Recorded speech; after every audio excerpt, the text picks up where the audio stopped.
Mantan Wakil Menteri Hukum dan Hak Asasi Manusia di era Presiden Susilo Bambang Yudhoyono, Denny Indrayana membantah telah membocorkan rahasia negara terkait uji materi sistem pemilu di Mahkamah Konstitusi. Bantahan ini disampaikannya melalui media sosial pada Selasa 30 Mei 2023. Denny mengaku memperoleh informasi terkait putusan uji materi sistem bukan dari lingkungan Mahkamah Konstitusi atau MK, Hakim Konstitusi, ataupun elemen lain di MK. Saya sudah jelaskan di situ dari awal, saya katakan saya menggunakan istilah mendapatkan informasi, bukan mendapatkan bocoran. Saya memakai istilah MK akan memutuskan. Memang belum ada keputusan. Saya memakai istilah dari orang yang saya sangat percaya kredibilitasnya.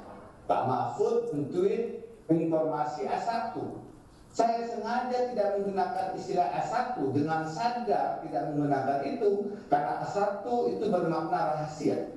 Yang saya lakukan bukan informasi yang rahasia atau bersumber dari MK. Jadi hari ini tadi saya lebih tegaskan lagi bahwa sumber yang saya dapat bukan dari MK. Karena itu tidak ada pembocoran rahasia negara. Terkait polemik ini, Menteri Koordinator Politik Hukum dan Keamanan Mahfud MD meminta pengusutan terhadap dugaan kebocoran informasi putusan MK. Jika dibiarkan berkembang, rumor putusan MK yang disebutkan bocor sebelum adanya pembacaan vonis akan menimbulkan presiden buruk termasuk pembocoran rahasia negara. Iya, memenuhi syarat untuk direspons oleh polisi karena kan termasuk pembocoran rahasia yang tidak boleh dibuka ke publik, apalagi MK-nya sendiri memang belum rapat.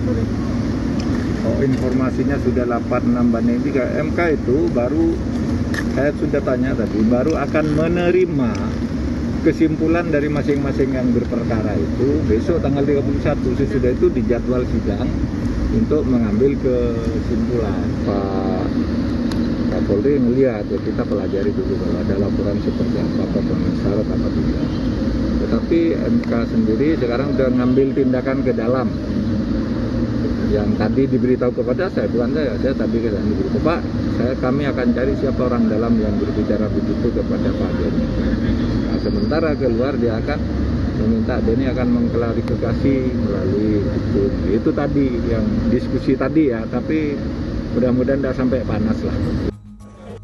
Pernyataan Denny Indrayana ini pertama kali disampaikan melalui akun media sosialnya Minggu 28 Mei 2023. Denny menyampaikan bahwa dirinya menerima kabar bahwa MK akan mengembalikan sistem pemilihan anggota legislatif dari proporsional terbuka menjadi tertutup.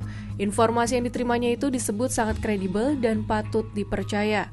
Namun MK menyanggah kabar itu.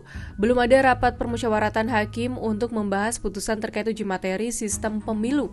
Bahkan kesimpulan para pihak untuk perkara uji materi sistem pemilu juga belum ada. Kepala Kepolisian Negara Republik Indonesia Jenderal Listio Sigit Prabowo membuka kemungkinan penyelidikan dugaan kebocoran putusan Mahkamah Konstitusi terkait uji materi sistem pemilu. Jika nantinya ditemukan unsur pidana, polisi berjanji akan menindaklanjutinya. Pengajar pemilu di Fakultas Hukum Universitas Indonesia, Titi Anggraini berpendapat, pengusutan sumber informasi diharapkan tidak perlu sampai pada proses pidana. Proses pidana justru bisa memicu spekulasi dan kekisruhan baru yang tidak konstruktif bagi penyelenggaraan pemilu serta dapat memperparah polarisasi di masyarakat.